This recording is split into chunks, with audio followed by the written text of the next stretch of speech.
माँ कितनी महान होती है, यह तो समस्त प्राणी जानता है। उसके आंचल में सृष्टि की पहली करुणा है, उसके हृदय में समय का सबसे गहरा मौन। उसके बिना कोई रचना पूर्ण नहीं, कोई जीवन शुद्ध नहीं। जब पुराणों ने मातृत्व के शिखर को शब्दों में बांधना चाहा, तब एक ही नाम उज्ज्वल हुआ, मां मदालसा। वह ज्योति जो सहस्रों युगों से ज्ञान की अग्नि जलाए है, वह स्वर जो आज भी किसी शिशु की श्वास में गूंजता है। कहा गया है, उन्होंने जो लोरी अपने पुत्र को सुनाई, वह लोरी नहीं, आत्मा का उद्घोष थी। उसमें न नींद थी न स्वप्न, केवल जागृति थी। उसमें शब्द नहीं, मंत्र था, लय नहीं, ध्यान था। माँ, यह शब्द केवल एक संबोधन नहीं, यह सृष्टि की पहली ध्वनि है। जिस क्षण अनंत मौन ने स्वयं को जाना, उसी क्षण माँ उत्पन्न हुई। वह भावना जो सृजन भी है, पोषण भी और त्याग का परम रूप भी। उसी क्षण अंधकार ने अपने भीतर प्रकाश का अंकुर बोया और ब्रह्मांड ने पहली बार अपने हृदय की धड़कन सुनी। तब से लेकर अब तक जहां भी जीवन स्पंदित होता है, वहां यह ध्वनि बहती है, मां। ऋषियों ने कहा, यत्र नार्यस्तु पूज्यन्ते रमणते तत्र देवता। जहां स्त्री का आदर होता है, वहां देवत्व उतर आता है। मां केवल शरीर नहीं गढ़ती, वह आत्मा का आकार देती है। वह अपने गर्भ में केवल रक्त नहीं, प्रकाश बहाती है। उसकी नाड़ी में संस्कारों की लय होती है, उसके मौन में ब्रह्म की गूंज, उसकी हर श्वास में सृष्टि का कंपन छिपा है। इसी अनंत धारा में एक नाम है जो काल से परे है, मां मदालसा। वह गंधर्व राज विश्वासु और जयमती की पुत्री थीं।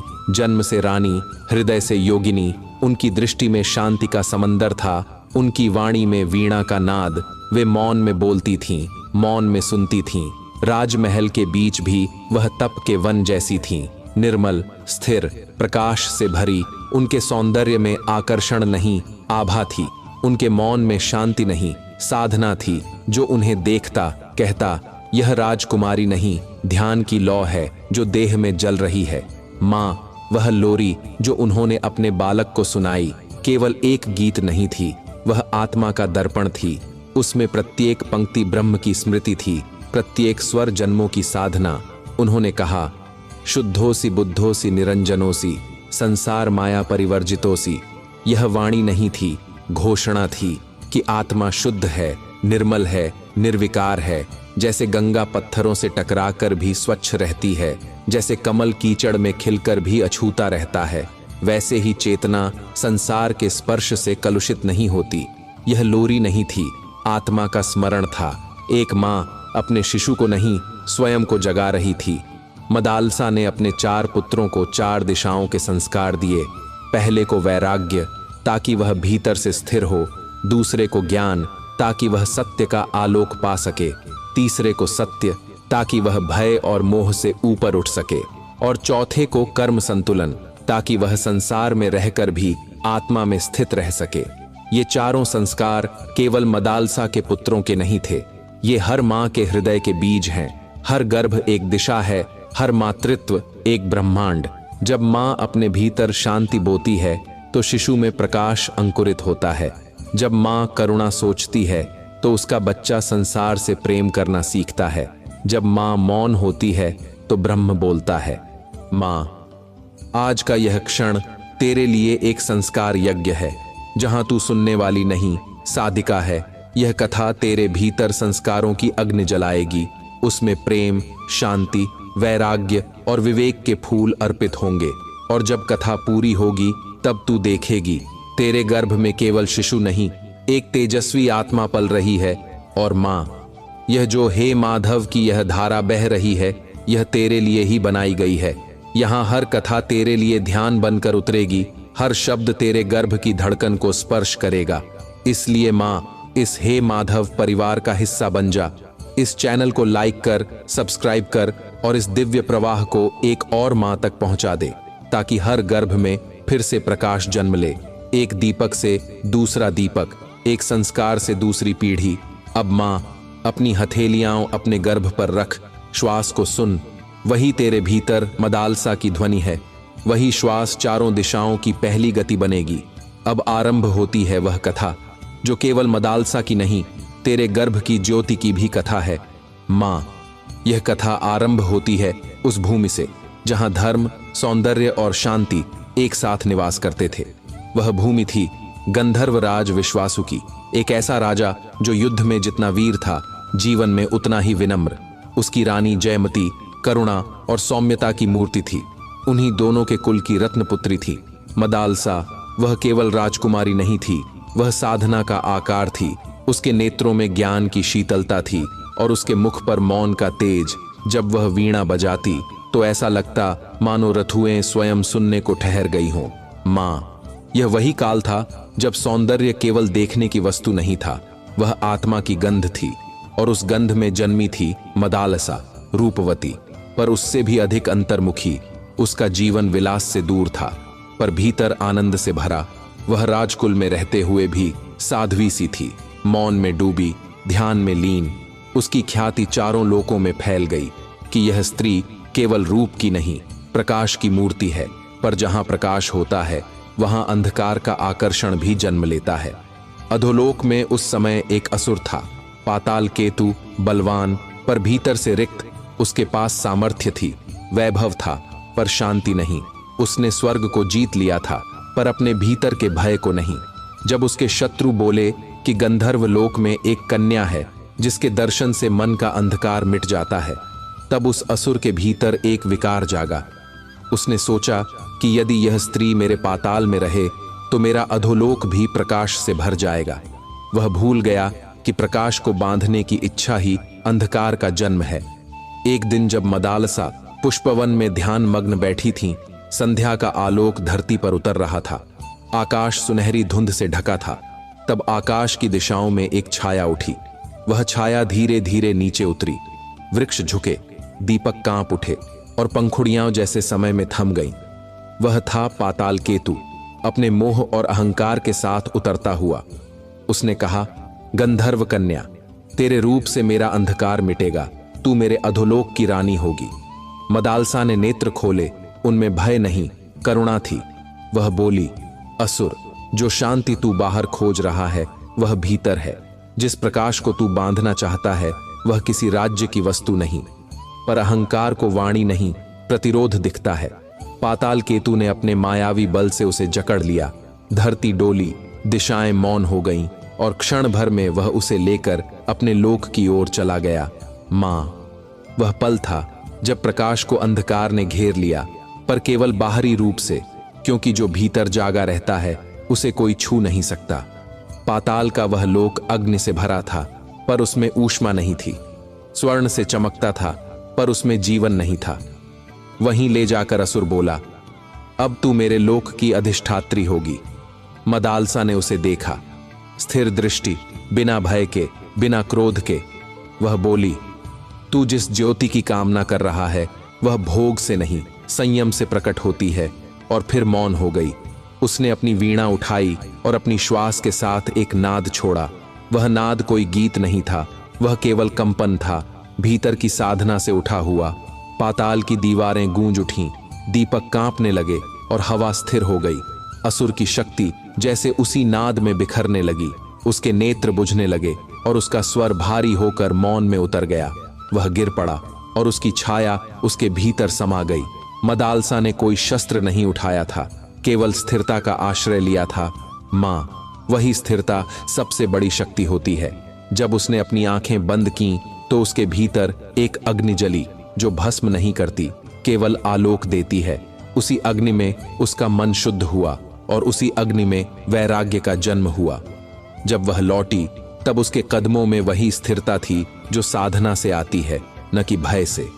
अब वह केवल राजकुमारी नहीं रही, वह स्त्री बन चुकी थी जो जान चुकी थी कि संसार की हर परीक्षा आत्मा की शुद्धि के लिए आती है।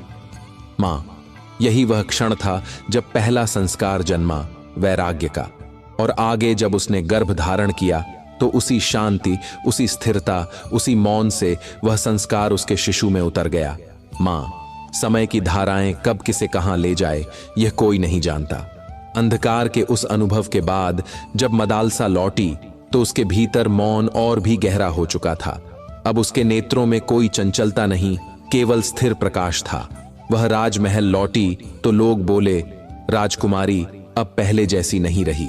कुछ ने कहा वह अब तपस्विनी हो गई है, कुछ ने कहा उसके हृदय में कोई लौ जल रही है जो दिखती नहीं पर जिसका तेज चारों दिशाओं में फैलता है। माँ, वह लौ वैराग्य की थी जो मोह से नहीं अनुभव से जन्म लेती है। उसके मौन ने अब मंत्र का रूप ले लिया था।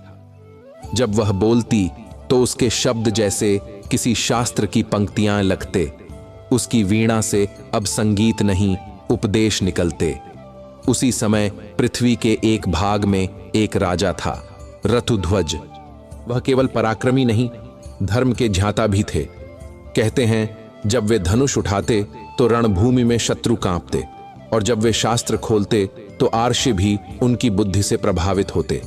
किंतु उनके भीतर एक शून्यता थी। वे सोचते, मैं राज्य को जीतता हूं पर अपने मन को नहीं, मैं नियम जानता हूं पर संतोष नहीं पा सका। यही प्रश्न उनके हृदय में तप बनकर जल रहा था। एक दिन जब गंधर्व लोक में यज्ञ आयोजित हुआ, जहां देवता, गंधर्व और मनुष्य सभी सम्मिलित हुए, वहां रथुध्वज भी आमंत्रित थे। उस यज्ञ में मदालसा अपने पिता के साथ आईं। जब वह मंडप में प्रवेश कर रही थीं, तो ऐसा लगा मानो अग्निकुंड के धुएं में कोई शीतल किरण उतर आई हो। रथुध्वज की दृष्टि अनायास उनकी ओर उठी। उन्होंने कोई रूप नहीं देखा, केवल एक शांति महसूस की। वह बोले, यह स्त्री नहीं, यह तप की प्रतिमा है। यज्ञ के उपरांत जब संवाद का अवसर आया, आर्षि विश्वामित्र ने कहा, राजन, इस कन्या से धर्म का प्रश्न पूछो, वह तुम्हें वह उत्तर देगी जो शास्त्रों में नहीं लिखा। रथुध्वज ने विनम्रता से पूछा, हे गंधर्व कन्या, बताओ जीवन का सबसे बड़ा धर्म क्या है?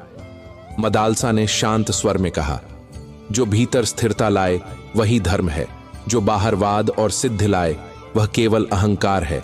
धर्म वह नहीं जो लोगों को दिखे, धर्म वह है जो अंतःकरण को मौन बना दे। पुल्स मां, यह कोई संवाद नहीं था, यह दो साधनाओं का मिलन था। वैराग्य ने धर्म को देखा और धर्म ने वैराग्य को पहचाना। उस दिन रथुध्वज ने कहा, हे कन्ये, यदि जीवन का अर्थ यह है तो मैं चाहता हूं कि यह अर्थ मेरे जीवन में उतर जाए। विश्वासु ने यह संकल्प देखा और बोले, राजन, यदि तेरा मन शुद्ध है तो यह कन्या तेरे जीवन की अधिष्ठात्री बनेगी। कुछ ही समय बाद उनका विवाह हुआ, पर वह विवाह किसी उत्सव का नहीं, एक यज्ञ का रूप था। न कोई नाच, न बाजे, न आभूषणों की भीड़, केवल एक अग्नि जली थी और दो मौन आत्माएं उस अग्नि के चारों ओर चल रही थीं। जब मदालसा ने प्रतिज्ञा दी, धर्मम चरिष्यामि, तो वह शब्द केवल वचन नहीं, आशीर्वाद बन गया। रथुध्वज ने कहा, मैं राज्य का पालन करूंगा और तू संस्कारों की भूमि बनकर इसे पवित्र करेगी। मां, विवाह के बाद मदालसा ने कहा, राजन, अब मेरे लिए सबसे बड़ा धर्म यह है कि मैं अपने गर्भ को यज्ञ कुंड बनाऊं। जिस प्रकार अग्नि में आहुति डालने से देवता तृप्त होते हैं, वैसे ही मैं अपने विचारों की आहुति देकर एक ऐसा शिशु जन्म दूंगी जो संसार में स्थिरता का दीपक बने। वह दिन आया जब रथुध्वज ने यज्ञ किया, अग्नि जली, मंत्र गूंजे और मदालसा ने मौन होकर संकल्प लिया। यह गर्भ वैराग्य का दीप बने जो असुर के अंधकार में जागा था, अब उसे धर्म की अग्नि में स्थिर कर दूंगी। यह शिशु संसार में रहेगा पर संसार में बंधेगा नहीं। यह कर्म करेगा पर अपने कर्मों में आसक्त नहीं होगा। मां, वह रात असामान्य थी। चंद्रमा आकाश में स्थिर था, जैसे समय स्वयं मौन हो गया हो। मदालसा ध्यान में बैठी थी और उसके चारों ओर दीपक जल रहे थे।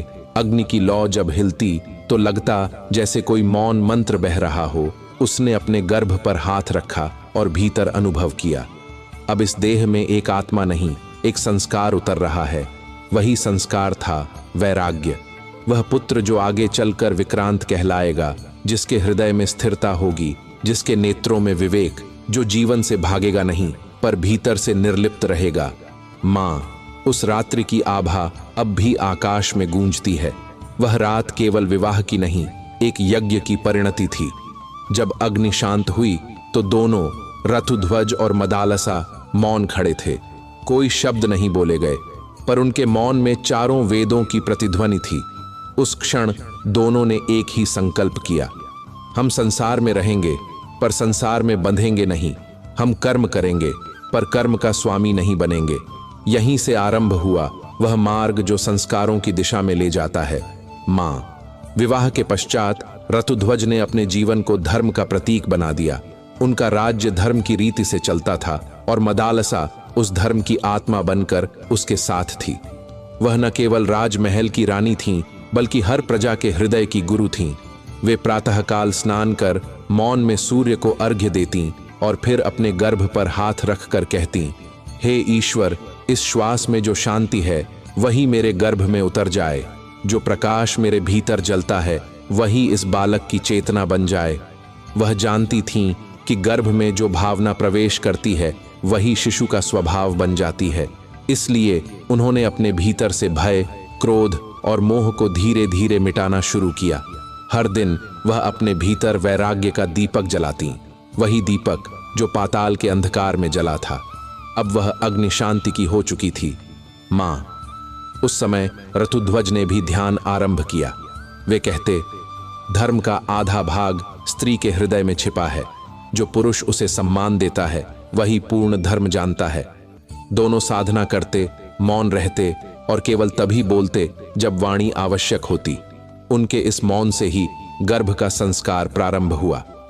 फिर आया वह क्षण जब अग्निहोत्र की लौ के सम्मुख मदालसा ने संकल्प लिया। उन्होंने श्वास रोककर अग्नि की ओर निहारा और कहा, हे अग्निदेव, यह शरीर तो भस्म होने योग्य है, पर गर्भ में जो चेतना है वह अमर है। उसे तेरे तेज से ऐसा निर्मल कर दे कि उसमें कोई विकार न रहे। और उसी क्षण वायु स्थिर हो गई। अग्नि की लपट सीधी उठी और उनके नेत्रों से अश्रु बह निकले, पर वे अश्रु दुख के नहीं, अनुभूति के थे। उस रात जब चंद्रमा क्षितिज पर स्थिर हुआ, मदालसा ने ध्यान में प्रवेश किया। भीतर एक मधुर नाद गूंज उठा, वही नाद जो कभी पाताल में उठा था पर अब शांत था। उन्होंने अपने गर्भ पर हाथ रखा और अनुभव किया, यह अब मेरा नहीं रहा, यह ईश्वर की साधना का केंद्र है। धीरे धीरे समय बीता, ऋतुओं ने परिवर्तन किया और एक दिन वह प्रकाश अवतरित हुआ जिसे वैराग्य कहा गया। उनका पुत्र जन्मा, विक्रांत। उसकी आंखों में न आंसू थे न हंसी, केवल एक गहरी स्थिर दृष्टि थी। वह बालक मौन था, पर उसकी उपस्थिति में वातावरण स्थिर हो जाता। जब वह श्वास लेता तो ऐसा लगता जैसे प्राण स्वयं ध्यान में डूब गया हो। माँ। मदालसा ने अपने शिशु को देखकर कहा, यह मेरा पुत्र नहीं, यह मौन का विस्तार है। फिर उन्होंने धीरे से वीणा उठाई और गाया, जो भीतर स्थिर है वही बाहर अचल रहेगा। जो वैराग्य को जान ले वही जीवन को जीत ले। वह गान कोई लैरी नहीं था, वह मंत्र था।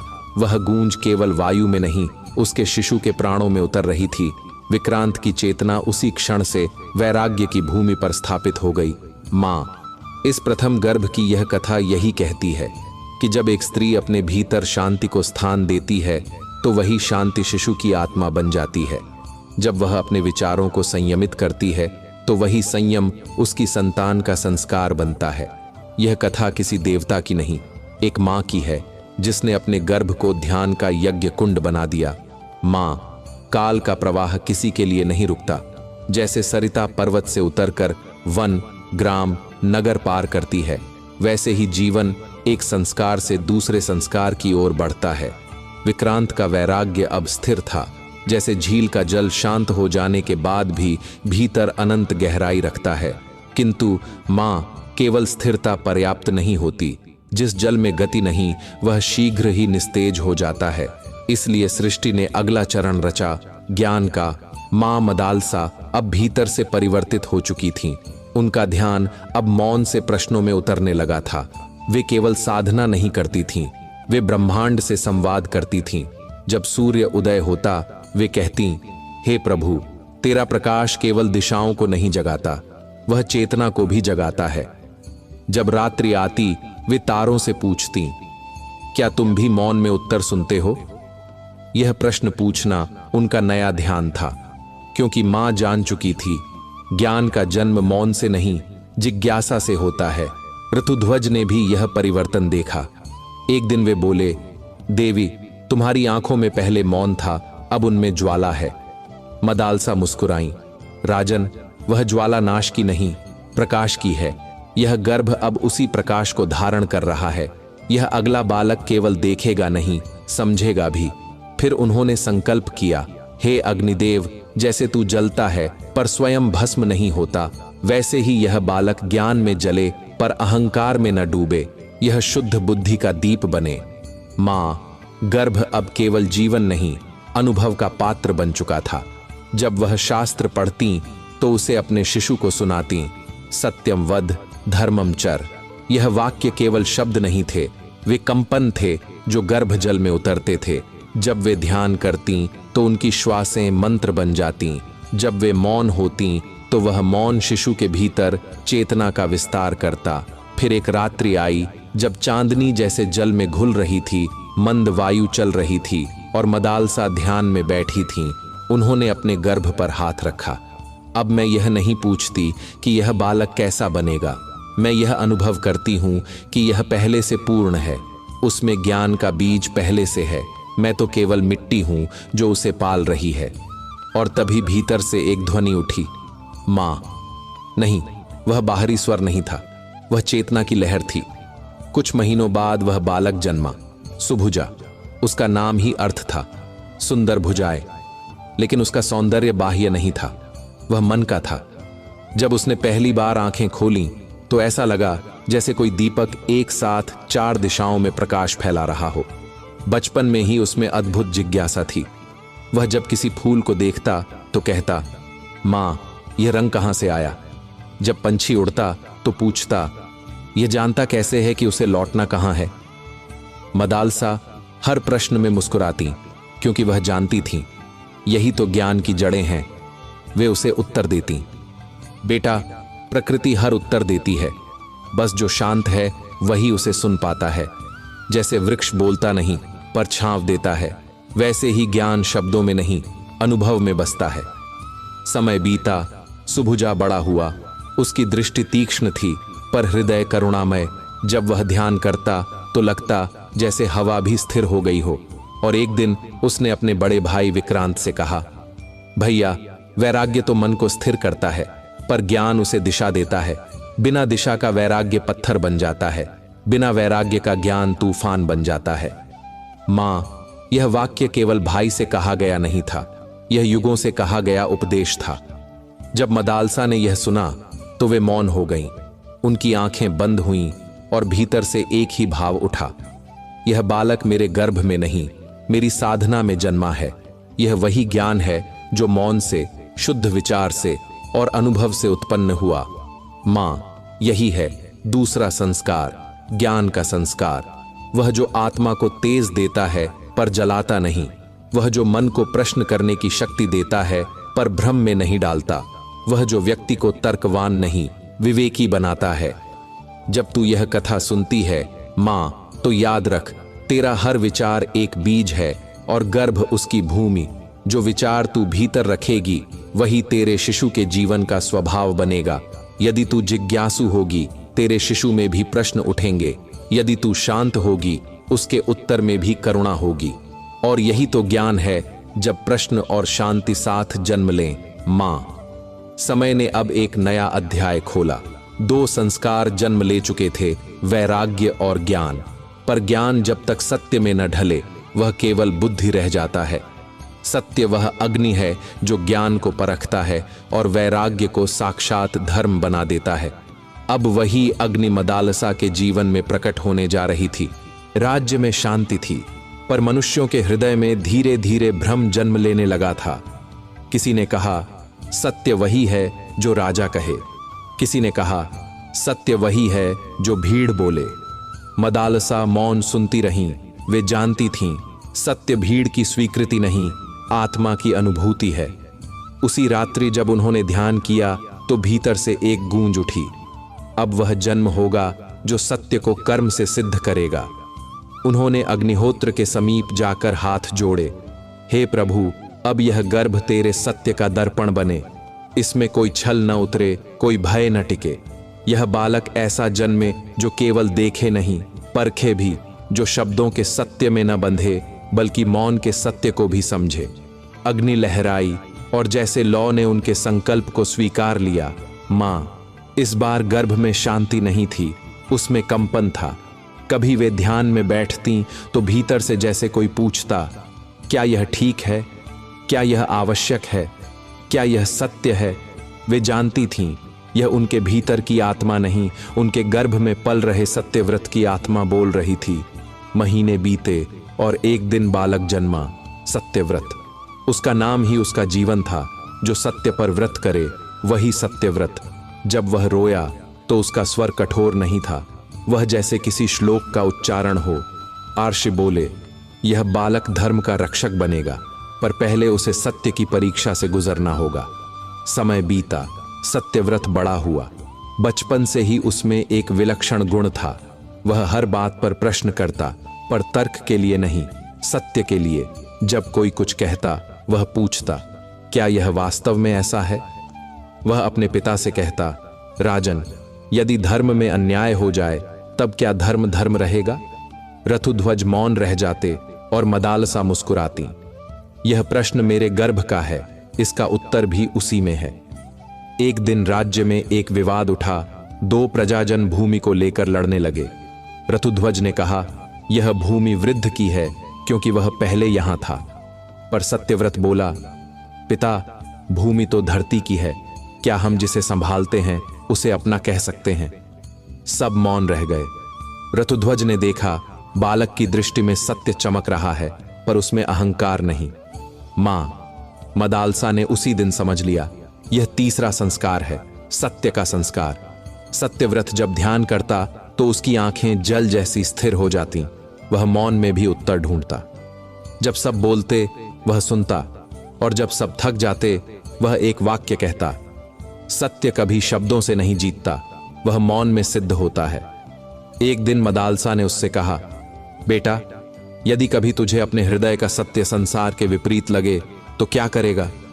उसने उत्तर दिया, मां, तब मैं संसार से नहीं, अपने हृदय से प्रश्न करूंगा, क्योंकि सत्य बाहर नहीं, भीतर छिपा होता है। मां, यही था सत्यव्रत का संस्कार, भीतर के सत्य को पहचानने का।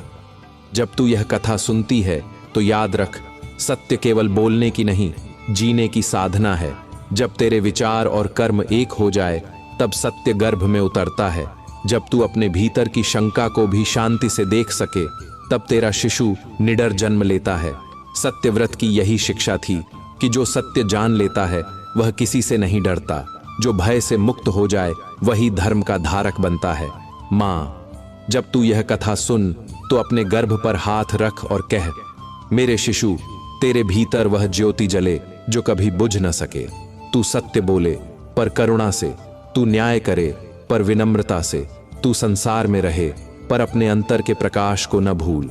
क्योंकि मां, यही सत्य का संस्कार है जो आत्मा को अडिग बनाता है और जीवन को धर्म में बदल देता है। मां, समय अब एक नए सूर्य की तैयारी कर रहा था।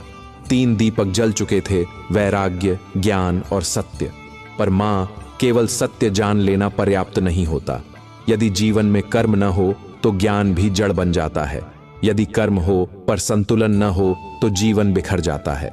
इसलिए सृष्टि ने चौथा संस्कार रचा, कर्म संतुलन का संस्कार। यह वही बिंदु है जहां विचार कर्म बनते हैं और कर्म ध्यान बन जाता है। मां मदालसा अब मौन में नहीं थीं, वे अनुभव में थीं। उनके भीतर वर्षों की साधना परिपक्व हो चुकी थी। जब वे श्वास लेतीं तो लगता जैसे ब्रह्मांड उनकी श्वास के साथ चल रहा है। रथुध्वज अब वृद्ध नहीं बल्कि ज्ञान से नतमस्तक राजा थे। वे कहते, देवी, अब जो कुछ भी तुम करोगी वह सृष्टि का संतुलन होगा। मां ने अपनी दृष्टि आकाश पर उठाई और कहा, अब यह गर्भ कर्म की अग्नि बने। ऐसा बालक जन्म ले जो कर्तव्य में डूबा हो पर कर्म में आसक्त न हो, जो शक्ति रखे पर करुणा न भूले, जो विजय पाए पर नम्रता न छोड़े, जो कर्म करे पर ईश्वर के प्रति समर्पण से। मां, वह काल ऐसा था जब राज्य पर शत्रुओं की दृष्टि थी, सीमाओं पर संघर्ष था, प्रजा भयभीत थी। रथुध्वज ने युद्ध की तैयारी की, पर मदालसा ने कहा, राजन, यह युद्ध बाहरी नहीं, भीतर का है। जब तक मन संतुलित नहीं तब तक विजय असंभव है। वे प्रतिदिन अपने गर्भ के समीप बैठतीं और कहतीं, बेटा तू शक्ति को पहचान, पर कभी उसे अपना मत समझना। तू कार्य कर, पर फल की चिंता मत करना, क्योंकि जो फल के प्रति आसक्त होता है वही कर्म का दास बन जाता है। जो समर्पित होता है वही कर्म का स्वामी बनता है। माँ, यह वही विचार था जो बाद में कृष्ण ने कुरुक्षेत्र में कहा, कर्मण्येवाधिकारस्ते माँ फलेषु कदाचन। और यही विचार सबसे पहले मदालसा ने अपने गर्भ में बोया था। गर्भ में एक विचित्र संतुलन था, न अधिक गति न अधिक मौन। कभी कभी मदालसा ध्यान में कहती, यह शिशु मेरे भीतर स्थिर नहीं, प्रवाहमान है, इसकी आत्मा में कोई रुकावट नहीं। शायद यह वही आत्मा है जो वैराग्य को दिशा देगी, ज्ञान को गति देगी और सत्य को कर्म में ढालेगी। दिन बीते और एक शुभ क्षण आया जब चंद्रमा और सूर्य दोनों एक ही आकाश में दिखने लगे, आधा प्रकाश आधा अंधकार। उसी क्षण मदालसा ने अपने गर्भ पर हाथ रखा और कहा, यही संतुलन है, यही वह क्षण है जब कर्म का जन्म होता है। उस रात चौथा पुत्र जन्मा, अलर्क। उसका मुख दमक रहा था जैसे सूर्य की छाया में चांद जन्मा हो। जब उसने पहली बार आंखें खोलीं तो उसके नेत्रों में न क्रोध था, न भय, न उत्साह, केवल संतुलन। ऋषियों ने कहा, यह वह बालक है जो युद्ध में भी ध्यान रखेगा और ध्यान में भी कर्म करेगा। यह वह होगा जो शक्ति और शांति के बीच सेतु बनेगा। माँ, अलर्क बचपन से ही अद्भुत था। जब विक्रांत ध्यान में बैठता, अलर्क भी पास बैठ जाता, पर उसकी आंखें बंद नहीं होतीं। वह पेड़ों के गिरते पत्तों को देखता, पक्षियों के लौटने की दिशा को देखता और कहता, माँ, यह भी ध्यान है ना? मदालसा मुस्कुराती, हाँ बेटा, ध्यान वही है जो कर्म को शांति में बदल दे। जब वह बड़ा हुआ तो एक दिन सुभुजा ने पूछा, अलर्क, तुझे क्या प्रिय है, ज्ञान या कर्म? उसने उत्तर दिया, मुझे दोनों में कोई भेद नहीं दिखता। ज्ञान दिशा देता है, कर्म उस दिशा पर चलना सिखाता है। यदि ज्ञान दीपक है तो कर्म उसकी लौ है। दीपक बिना लौ अधूरा है और लौ बिना दीपक भटक जाती है। माँ, अलर्क की साधना यही थी, कर्म में ध्यान, ध्यान में कर्म। वह जानता था कि जीवन का अर्थ केवल समझना नहीं, उसे निभाना भी है। जब प्रजा में कलह हुआ, वह गया। उसने किसी को दंड नहीं दिया, बस कहा, जो क्रोध में बोलता है वह स्वयं अपनी ही अग्नि में जलता है। जब मन शांत होता है तभी न्याय जन्म लेता है। मदालसा ने उसे देखकर कहा, यह मेरा पुत्र नहीं, यह कर्म का संतुलन है। यह वही है जो सृष्टि को संभव से देखेगा, जो न विजय में उन्मत्त होगा न हार में उदास, जो जीवन को यज्ञ मानेगा और स्वयं को आहुति। माँ, यही चौथा संस्कार है, कर्म संतुलन का संस्कार, जो हर माँ के गर्भ में उतर सकता है यदि वह अपने कार्यों में शांति रखे। जब तू भोजन बनाए पर भीतर कृतज्ञता रखे, जब तू चले पर भीतर मौन रखे, जब तू बोले पर भीतर विनम्रता रखे, तब तेरे कर्म भी ध्यान बन जाते हैं और तेरे शिशु के भीतर वही संतुलन जन्म लेता है। क्योंकि माँ वैराग्य स्थिरता देता है, ज्ञान दिशा देता है, सत्य शक्ति देता है और कर्म संतुलन जीवन को पूर्ण करता है। जब चारों संस्कार एक साथ मिलते हैं तभी एक माँ पूर्ण होती है और तभी उसका शिशु भी संतुलन का प्रतीक बनता है। माँ, अब कथा अपनी अंतिम श्वास पर नहीं, अपने पूर्ण श्वास पर पहुंची है। चार संस्कार, वैराग्य, ज्ञान, सत्य और कर्म, चार दिशाओं की तरह तेरे सामने खड़े हैं। प्रत्येक दिशा का अपना रंग है, अपनी ध्वनि है, पर जब चारों एक साथ गूंजते हैं तभी सृष्टि का संगीत पूर्ण होता है। माँ मदालसा राजमहल की छत पर खड़ी थीं। सामने असीम आकाश था, जैसे हर दिशा से प्रकाश उतर रहा हो। चारों पुत्र उनके पास थे। विक्रांत मौन था, सुभुजा ध्यान में था, सत्यव्रत स्थिर था और अलर्क शांत होकर दूर क्षितिज को देख रहा था। मदालसा ने दोनों हाथ आकाश की ओर उठाए और कहा, प्रभु, अब मेरा कार्य पूर्ण हुआ। माँ, यह वह क्षण था जब मातृत्व ने स्वयं को सृष्टि के चरणों में समर्पित किया। उन्होंने कहा, हे पुत्रों, आज मैं तुम्हें केवल आशीर्वाद नहीं दे रही, मैं तुम्हें स्वयं से मुक्त कर रही हूँ। विक्रांत, तू वैराग्य का दीप है। तू संसार में रहे पर संसार तुझ में न रहे। सुभुजा, तू ज्ञान की धारा है, तू हर हृदय को दिशा दे पर कभी गर्व न करे। सत्यव्रत, तू धर्म की शिला है, तू न्याय कर पर करुणा न खो। अलर्क, तू कर्म का संतुलन है, तू संसार का भार उठाए पर मन को हल्का रख।